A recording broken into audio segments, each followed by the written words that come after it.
Good day everyone, I am Alfaiva Jasid from Bsed English 1A, and today we're going to talk about the week 3 module of Linguistics 2. So first, what is linguistics universal? So a linguistic universal is a pattern that occurs systematically across natural languages, potentially true for all of them. For example, all languages have nouns and verbs, or if a language is spoken, it has consonants and vowels. So, research in this area of linguistics is closely tied to the study of linguistic typology and intends to reveal generalizations in languages, so likely tied to cognition, perception, or other abilities of the mind. The field originates from discussions influenced by Noam Chomsky's proposal of a universal grammar, but was largely pioneered by linguistic Joseph Greenberg. So, Joseph Greenberg, who derived a set of 45 basic universals, mostly dealing with syntax from a study of some 30 languages. Though there has been significant research in linguistics into linguistics universals, in more recent time, some linguistics, including Nicholas Evans and Stephen C. Levinson, have argued against the existence of absolute linguistics universals that are shared across all languages. So these linguists cite problems such as ethnocentrisms amongst cognitive scientists and thus linguists, as well as inefficient research into all of the world's languages in the discussions related to linguistic universals. So instead of promoting the similarities as a simply strong tendencies. So second, we have what is universal grammar.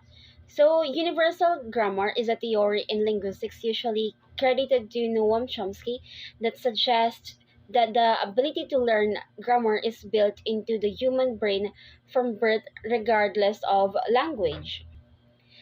In the 1960s, the linguists became interested in a new theory about grammar, or the laws of language. The theory was popularized by an American linguist named Noam Chomsky, who often focused on the effortless language learning of young children. So Chomsky didn't believe that exposure to a language was enough for a young child to become efficient at understanding and producing a language. He believed that humans are born with an innate ability to learn languages. So according to Chomsky's theory, the basic structures of language are already encoded in the human brain at birth. This universal grammar theory suggests that every language has some of the same laws. For example, every language has a way to ask a question or make something negative. In addition, every language has a way to identify gender or show that something happened in the past or present. If the basic grammar laws are the same for all languages, a child needs only to follow a particular set of rules that his peers follow in order to understand and produce their native language. In other words, his environment determines which language he will use, but he is born with the tools to learn any languages effectively. So now we have what is standard English. So in an English speaking country, standard English is a variety of English that has undergone substantial regularization and is associated with formal schooling, language assessment, and official print publications such as public service announcement and newspapers of records or etc. So fourth, we have Catullus concentric circles. So in Catullus concentric circles, we have the inner circle, outer circle, and expanding circle. So in his 1985 paper, Catullus classified English as using the now famous three um, three circles model. So these were concentric circles, and he called them the inner, outer, and expanding circles. So the inner circle countries were those in which English was traditionally the first language of the majority of the speakers. So these countries included Great Britain, the United States, and Australia. The outer circle countries were those in which English played an official or institutional role and were typically post-colonial nations, so such as Nigeria, Kenya, India, Singapore, and the Philippines. So the expanding circles countries were those in which was generally used only as a foreign language which played no institutional or official role within the country. So these countries are China and Japan were the examples of expanding circles of countries.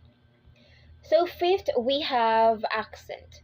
So accent is a way of speaking typical of a particular group of people and especially of the natives or residents of a region.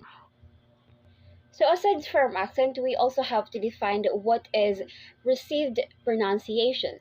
So received pronunciation or RP is a proper term to describe the regionally neutral accent used by many middle class speakers in the UK, particularly in the England. So it is widely used as a reference point in dictionaries and as a model for teaching English as a foreign language.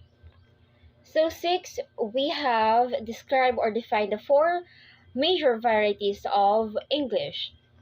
So, first English variety, we have American. So, the term American English or North American English refers to broadly to the varieties of the English language spoken and written in the United States and Canada. More narrowly, American English refers to the varieties of English used in the US. Next, we have British English. So, British English is a term used to distinguish the form of the English language used in the British Isles from forms used elsewhere. So, includes all the varieties of English used with Isles, including those found in England, Scotland, Wales, and the island of Ireland. So third variety we have Australian. So Australian is a set of varieties of English language native to Australia. So it is the country's common language and de facto national language. While Australia has no official language, English is the first language of the majority of the population, and it has been entrenched as the de facto national language since European settlement. So being the only language spoken in the home for 72% of the Australians. So next we have the African language or English. So African is a American vernacular English is a variety of English natively spoken. So particularly in urban communities by mostly working and middle class African Americans and some Black Canadians. So last question we have what is or describe the Philippine English or Filipino English. So Filipino English here is similar or related to American English.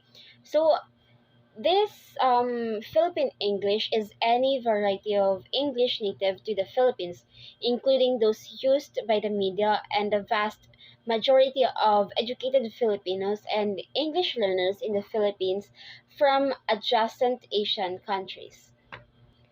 So that's all for today's video. So I hope you learned something new today. Bye.